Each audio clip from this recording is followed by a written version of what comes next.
The morning mist clung to the weathered stones of the old mill like secrets refusing to be told. Martha Lopez stood ankle-deep in the rushing creek water, her weathered hands trembling as she held the gleaming object that would change everything. Behind her, the voices of the townspeople grew louder, their mockery sharp as winter wind cutting through the mountain air. She had endured their laughter for 30 years, their cruel whispers about the crazy woman who refused to leave her worthless inheritance. Now as sunlight caught the ancient gold coin in her palm, she understood why her grandmother had made her promise to never abandon this place. The children who had discovered the fortune were still gathered around the mill wheel, their eyes wide with wonder as more coins spilled from the hidden compartment they had accidentally opened while playing. Gregory Richardson, the town banker who had spent decades trying to buy her land for pennies, stood frozen on the creek bank, his face pale as mountain snow. The same man who had called her a fool just yesterday now stared at wealth beyond imagination, flowing from the mill she had protected with her life. Martha closed her fingers around the coin, feeling its weight like vindication itself. Every harsh winter she had endured alone, every repair she had made with her own bleeding hands, every night she had gone hungry rather than sell this place had led to this moment. The mill that everyone said was worthless had just revealed a treasure worth $100 million, hidden by her ancestors who had trusted future generations to guard their secret.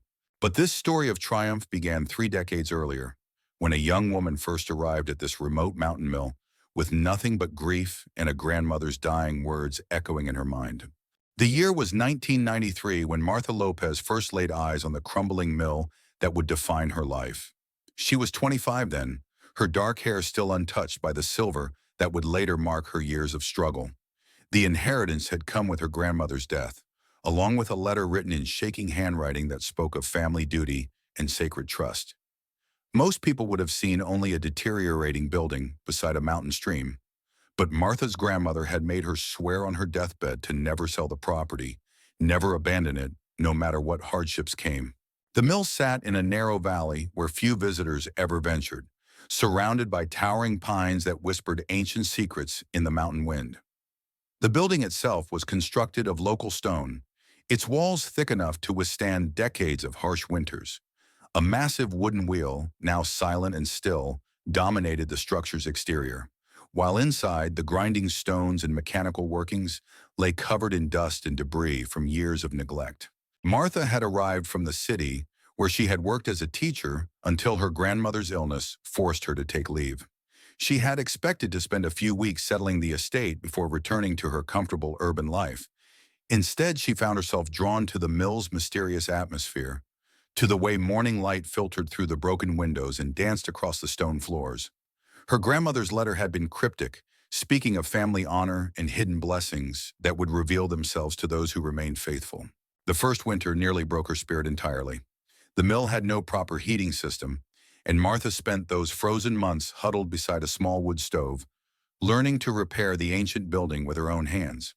She taught herself carpentry from library books, figured out the mill's complex water wheel system through trial and error, and slowly began to understand why her grandmother had loved this place enough to pass down such a solemn responsibility. Charles Scott owned the general store in the nearest town, 15 miles down the winding mountain road. He was the first to openly question Martha's decision to stay at the mill through that brutal first winter. A man in his 50s with graying hair and suspicious eyes, Charles had known Martha's grandmother and couldn't understand why anyone would choose such isolation and hardship. He made his opinions known to anyone who would listen, starting the whispers that would follow Martha for decades. The townspeople's skepticism grew with each passing season. They watched Martha drive her old pickup truck down the mountain for supplies, noting her worn clothes and calloused hands, wondering aloud why an educated woman would throw her life away on a worthless piece of property. Eugene Scott, Charles's younger brother, who worked at the local bank, began making regular offers to purchase the mill, each one higher than the last, each one rejected without hesitation. Martha's resolve was tested constantly during those early years. The mill required endless repairs, from replacing rotted wooden beams to rebuilding sections of the stone foundation that had been damaged by spring floods. She learned to operate heavy machinery, to work with stone and mortar, to understand the complex engineering that made the water wheel function. Every skill she acquired came at the cost of scraped knuckles, aching muscles, and long nights wondering if she was making a terrible mistake. By the 5th year, Martha had transformed from a city teacher into a mountain woman whose strength surprised even herself. Her hands bore the permanent marks of her labor, scarred by countless hours working with rough stone and splintered wood. The mill itself had begun to show signs of her dedication, its structure sound once again, the water wheel turning smoothly as it channeled the creek's power through the ancient grinding mechanisms. The townspeople's attitude toward her had hardened into something approaching contempt. They saw her as a stubborn woman wasting her life on a romantic notion, throwing away opportunities for marriage, career, and normal happiness in favor of an obsession with a building that would never provide any real return. Brian Harris, who ran the local diner, made jokes about the crazy mill woman whenever Martha came to town, his comments drawing laughter from customers who had never bothered to understand her choice. Martha had learned to endure their mockery with quiet dignity, but the isolation wore on her spirit. There were nights when the mountain silence felt overwhelming, when the responsibility her grandmother had placed on her shoulders seemed too heavy to bear.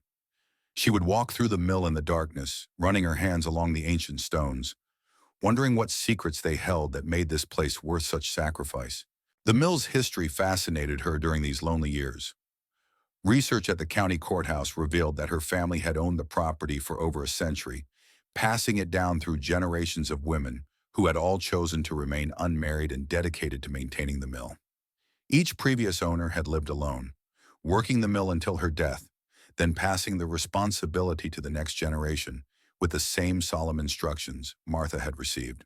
Local records showed that the mill had once been the economic heart of the mountain community, grinding grain for families scattered across the remote valleys.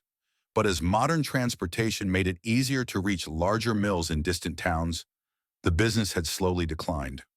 By the time Martha inherited the property, it had been out of operation for nearly 20 years, its purpose seemingly lost to progress in changing times.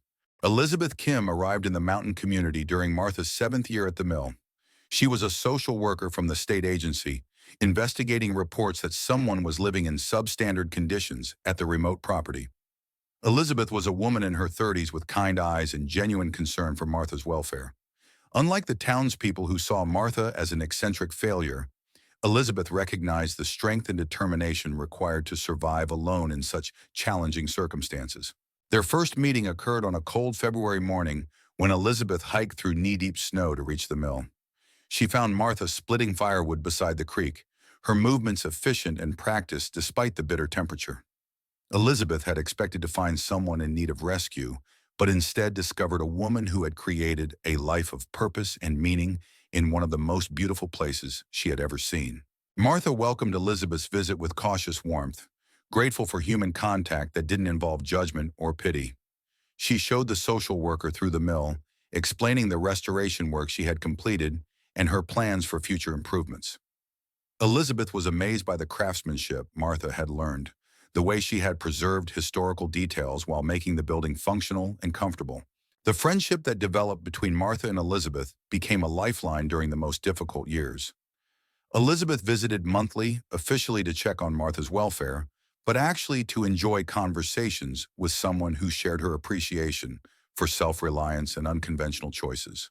Through Elizabeth, Martha learned that her reputation in town had grown even more negative, with some people suggesting she was mentally unstable and should be forced to leave the mill for her own safety. Brian Mitchell, the county sheriff, had received several complaints about Martha over the years.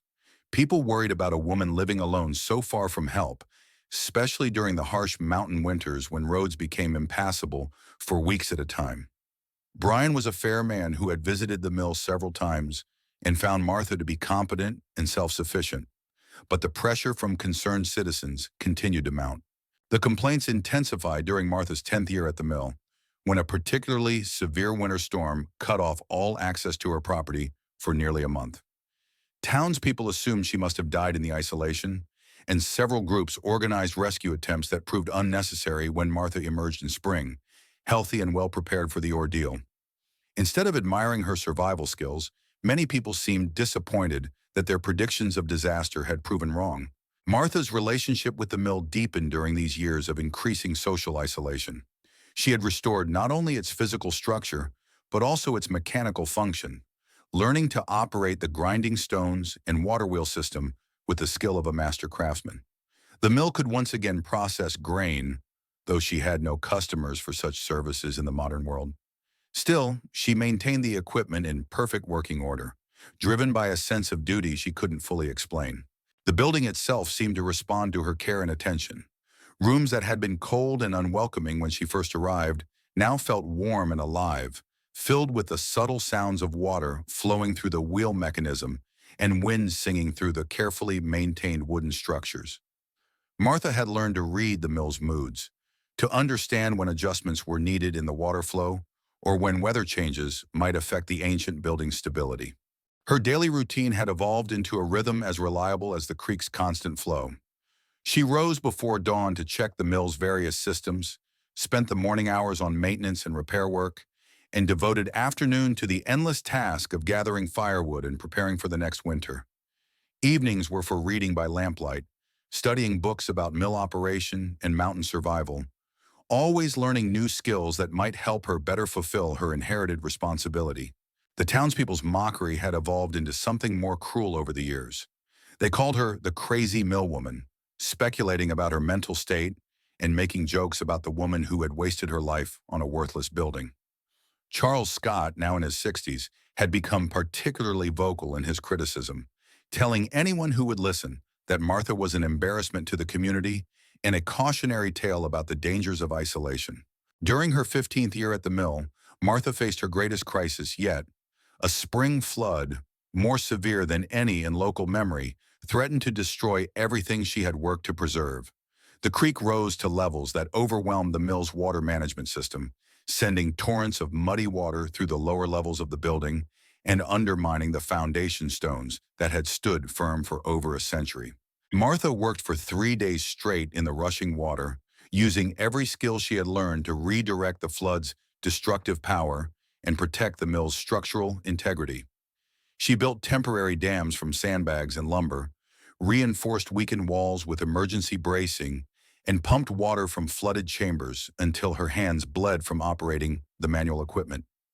The physical demands pushed her beyond exhaustion, but she refused to abandon her post even when the danger to her own life became extreme. When the flood finally receded, Martha surveyed damage that would have discouraged most people from continuing. The mill's lower level was filled with debris and silt, several stone walls had shifted on their foundations, and the wooden water wheel mechanism had been twisted by the force of the rushing water. The repair work would require months of labor and resources she could barely afford, but Martha began the restoration immediately, driven by the same determination that had sustained her through 15 years of challenges. The townspeople's reaction to her flood recovery efforts was predictably unsympathetic. Instead of admiring her courage and skill, they saw her continued presence at the mill as proof of dangerous obsession. Eugene Scott, now the bank president, made another offer to purchase the property, suggesting that the flood damage proved the mill was too dangerous for human habitation. When Martha refused his offer, as she had refused all previous ones, Eugene's frustration turned to open hostility. Carolyn Gray, a newcomer to the community who worked as a real estate agent, began spreading rumors that Martha was sitting on valuable development property that could be turned into a profitable resort or vacation home community. Carolyn had never visited the mill herself, but she convinced several investors that the remote mountain location would be perfect for wealthy city dwellers seeking rustic getaways. The pressure to sell intensified as outside money began circling the property like vultures. Martha's response to these new pressures was to become even more protective of the mill and its secrets. She installed better security measures, including cameras and motion sensors that would alert her to any unauthorized visitors. The mill had always been her sanctuary, but now it felt like a fortress under siege from people who saw only dollar signs, where she saw sacred trust and family honor. The restoration work following the flood revealed new mysteries about the mill's construction. As Martha rebuilt damaged sections of the foundation, she discovered that the original builders had incorporated unusual features into the structure, including hidden chambers and passages that served no obvious functional purpose. The stonework in these concealed areas was more elaborate than in the visible portions of the building, suggesting that the mill's creators had invested extraordinary time and resources in elements that were never meant to be seen. Martha's 21st year at the mill brought an unexpected development that would change the trajectory of her story. A group of children from the town, led by 10-year-old Sharon Thomas, discovered the mill during a summer hiking expedition and became fascinated by the mysterious woman who lived there alone. Unlike their parents, who viewed Martha with suspicion and contempt, the children saw her as an intriguing figure whose life represented adventure and independence. Sharon was a curious and intelligent girl whose parents, Betty Cox and her husband, owned the town's small newspaper. Betty had written several articles over the years questioning Martha's mental stability and suggesting that authorities should intervene for her own safety.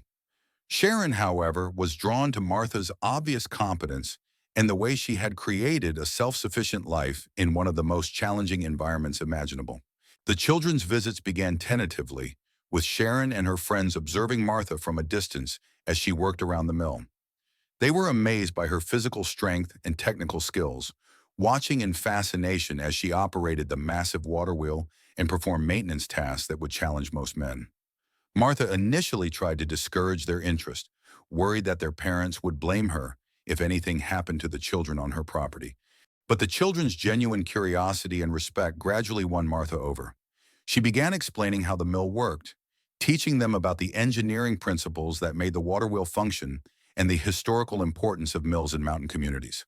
For the first time in decades, Martha found herself enjoying human company without the burden of judgment and criticism that colored her interactions with adults. The children became regular visitors during their summer vacation, helping with simple maintenance tasks and listening to Martha's stories about the mill's history and her years of solitary life. They were the first people to show genuine appreciation for what she had accomplished, understanding instinctively that preserving the mill required extraordinary dedication and skill. Their admiration helped heal wounds that Martha hadn't realized were still bleeding after decades of social rejection. Gregory Richardson, the town's banker and one of Martha's harshest critics, was furious when he learned that his daughter Sharon was spending time at the mill. Gregory had been trying to acquire Martha's property for years, convinced that she was wasting valuable land that could be developed for profit. He saw Martha as an obstacle to progress and prosperity, a stubborn woman whose romantic notions were preventing the community from benefiting from tourism and development opportunities. The conflict between Gregory and his daughter created tension in the Richardson household that eventually spilled over into the broader community. Sharon defended Martha passionately, describing her as the strongest and most capable person she had ever met. Gregory's attempts to forbid these visits only strengthened Sharon's determination to continue them, leading to family arguments that became the subject of town gossip. Martha found herself caught in the middle of this family conflict, feeling responsible for the problems her friendship with Sharon had created. She considered ending the children's visits to protect them from their parents' anger, but Sharon and her friends refused to stay away. They had found something at the mill that was missing from their conventional lives, a sense of purpose and adventure that made their summer days meaningful. The children's fascination with the mill's hidden chambers and mysterious construction features led them to explore areas that Martha herself had never fully investigated. During one of their visits in Martha's 23rd year at the mill, Sharon discovered a loose stone in the foundation wall that revealed a small cavity behind it. The space contained what appeared to be old documents wrapped in oiled cloth, preserved despite decades of exposure to mountain moisture. Martha examined the documents with trembling hands, recognizing her grandmother's handwriting on papers that had been hidden for over 30 years. The letters revealed family secrets that explained why each generation of women had been charged with protecting the mill, why they had lived alone and never married, and why the property could never be sold or abandoned. The mill was not just a building, but a guardian structure protecting something of immense value hidden within its ancient stones. The documents included a detailed map showing the location of hidden chambers throughout the mill's structure, chambers that Martha had sensed but never found during her decades of restoration work. Her ancestors had created an elaborate concealment system using the mill's functional elements to disguise passages and storage areas that held the accumulated wealth of generations. The family had been secretly prosperous for over a century, but they had hidden their fortune to protect it from thieves, tax collectors, and the social complications that came with obvious wealth. Martha realized that her years of poverty and struggle had been unnecessary, that the mill contained resources that could have made her life comfortable beyond imagination. But she also understood why her grandmother had not revealed these secrets earlier. The responsibility of guarding such wealth required complete dedication and isolation from the corrupting influences of greed and social ambition. Only someone who had proven their commitment through years of sacrifice could be trusted with the full truth. The children were sworn to secrecy about their discovery, but their excitement was difficult to contain. They helped Martha explore the hidden chambers, marveling at the ingenious engineering that had concealed vast spaces within the mill's structure. Each chamber contained different types of wealth, from gold coins and precious metals to rare gems and historical artifacts that had been accumulated over generations of careful investment and preservation. The largest chamber, hidden beneath the mill's main grinding floor, contained the bulk of the treasure. Gold coins from different eras filled wooden chests that had been sealed with wax and tar to protect them from moisture. The collection represented not just monetary value, but historical significance, including coins from the California Gold Rush, rare pieces from the early days of American mining, and international currencies that told the story of the family's far-reaching business connections. Martha spent weeks cataloging the treasure with the children's help, trying to comprehend the magnitude of what she had inherited. Conservative estimates placed the value at over $100 million, making her one of the wealthiest individuals in the entire region. The irony was overwhelming. She had lived in poverty for decades while sitting on a fortune that could have solved every problem she had ever faced. But with the discovery came new challenges that Martha had never anticipated. The secret was too large to keep indefinitely, especially with children involved who might accidentally reveal what they had found. The townspeople who had mocked her for decades would react with disbelief, anger, and probably attempts to claim shares of the wealth through legal challenges or outright theft. The burden of the secret weighed heavily on Martha as she considered her options. She could continue living as she always had, keeping the treasure hidden and maintaining her reputation as the crazy mill woman. But the children's involvement had changed the dynamics of the situation, and Martha worried that their knowledge put them at risk from adults who might try to exploit them for information about the mill's contents. Gregory Richardson's hostility toward Martha had intensified as his daughter Sharon became more vocal in defending the mill woman against her father's criticism. Gregory suspected that something significant was happening at the mill, though he had no idea of the treasure's existence. His banker's instincts told him that Martha's confident rejection of all purchase offers suggested she knew something about the property's value that others did not understand. The pressure from potential developers had also increased as Carolyn Gray brought more investors to look at the area around Martha's property. They were frustrated by their inability to acquire the key parcel that would make their resort development plans feasible, and some had begun making veiled threats about finding ways to force Martha off the land through legal challenges or regulatory pressure. Martha realized that her years of isolation and self-sufficiency had not prepared her for the complex social and legal challenges that came with sudden wealth. She needed allies and advisors who could help her navigate the dangerous waters ahead. But decades of rejection by the community had left her with few people she could trust. Elizabeth Kim, the social worker who had remained her friend throughout the years, became Martha's primary confidant as she struggled with these new responsibilities. Elizabeth was stunned by the revelation of the hidden treasure, but immediately understood the dangers that came with such wealth. She had seen how money could corrupt relationships and destroy communities, and she worried about Martha's safety once the secret became public knowledge. They spent long hours discussing strategies for protecting both Martha and the children who had helped make the discovery. The children themselves were facing increasing pressure from their parents, who sensed that something important was happening during their visits to the mill. Sharon Thomas's arguments with her father Gregory had become so heated that he threatened to call the sheriff and have Martha arrested for corrupting minors. The other children faced similar conflicts at home as their parents tried to understand why their offspring had become so devoted to the woman the entire community viewed as a dangerous eccentric. Martha made the difficult decision to temporarily suspend the children's visits while she developed a plan for revealing the treasure's existence in a way that would protect everyone involved. The children were heartbroken by this separation, feeling that they were being punished for making the most exciting discovery of their lives. Sharon, in particular, felt betrayed by the adult world's inability to understand the significance of what they had found. The isolation that followed was more difficult for Martha than any she had experienced during her decades at the mill. For the first time, she had tasted the joy of sharing her life's work with others who appreciated its value, only to have that connection severed by the very discovery that should have vindicated her years of sacrifice. The treasure that was supposed to represent triumph felt more like a burden that separated her from the few relationships that had brought meaning to her solitary existence.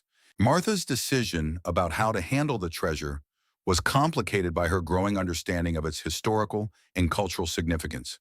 The collection included artifacts that belonged in museums, documents that could rewrite local history, and coins that represented important periods in American development.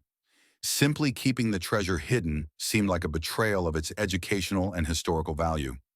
But revealing it would expose Martha to dangers she was not equipped to handle alone. Elizabeth Kim suggested that Martha contact federal authorities who specialized in historical treasures and could provide protection while ensuring the collection was properly preserved and studied.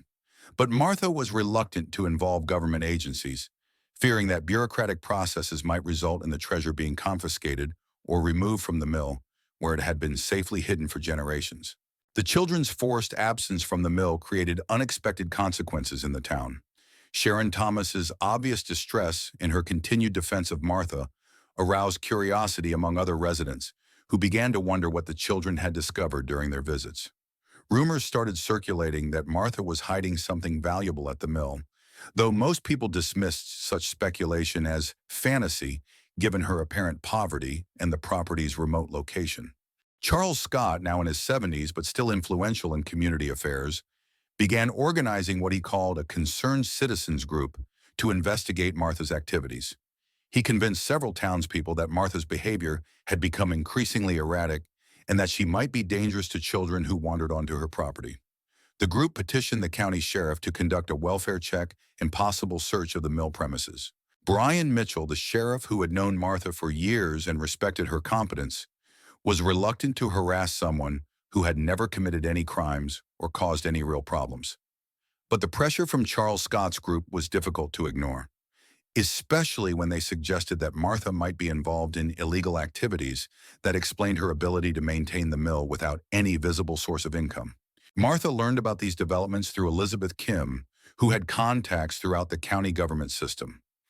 The threat of an official investigation forced Martha to accelerate her timeline for revealing the treasure's existence, even though she had not yet developed a comprehensive plan for managing the consequences.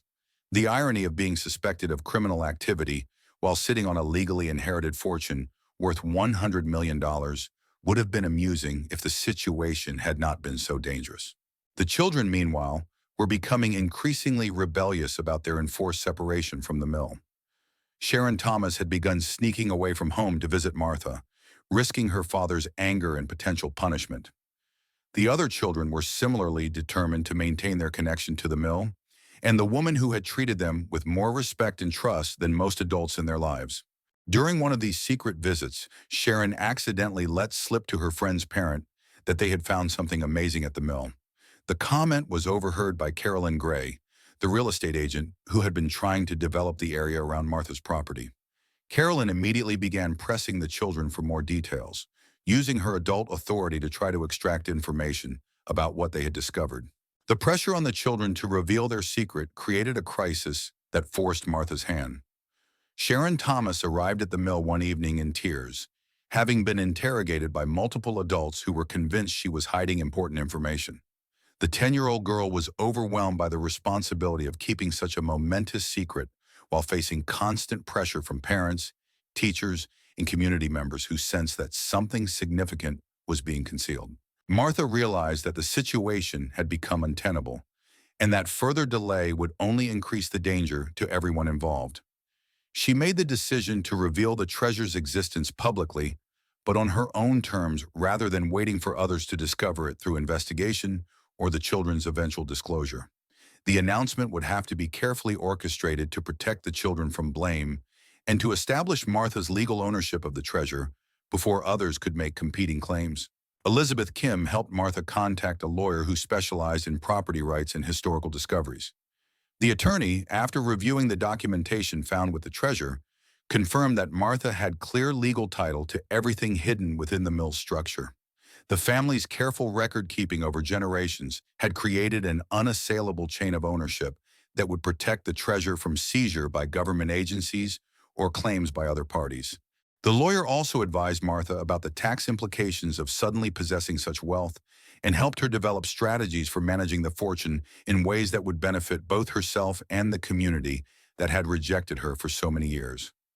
Martha was particularly interested in establishing educational programs that would allow the treasure's historical significance to be shared while maintaining her family's connection to the mill. The day of the revelation was carefully planned to maximize Martha's control over the narrative and minimize the chaos that would inevitably follow. She invited Gregory Richardson, Charles Scott, and other community leaders to the mill for what she described as an important announcement about the property's future.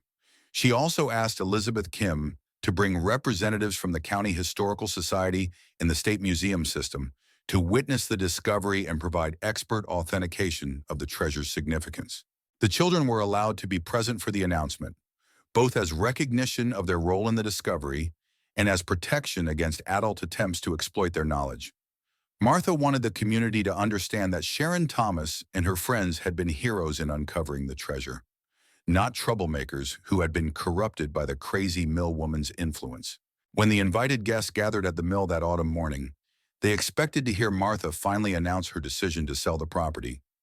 Instead, they watched in stunned silence as she led them to the hidden chamber beneath the grinding floor and revealed the fortune that had been concealed there for generations. The sight of gold coins, precious gems, and historical artifacts worth over $100 million left even the most skeptical visitors speechless.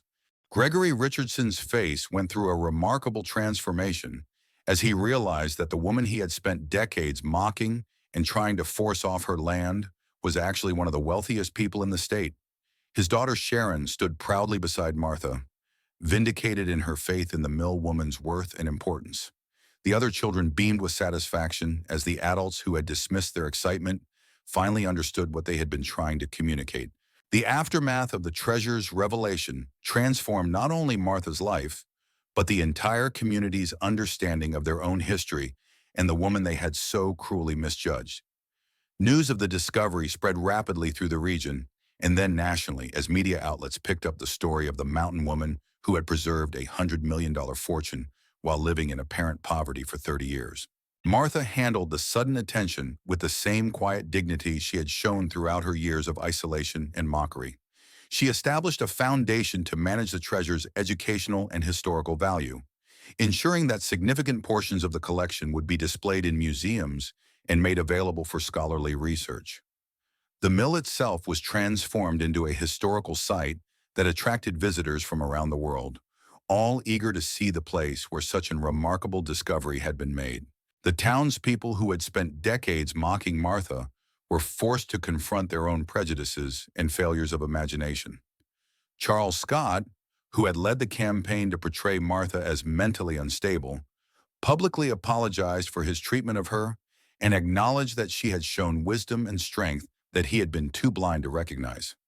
Gregory Richardson's relationship with his daughter Sharon was permanently changed by his recognition that a 10-year-old child had shown better judgment than he had demonstrated in 30 years.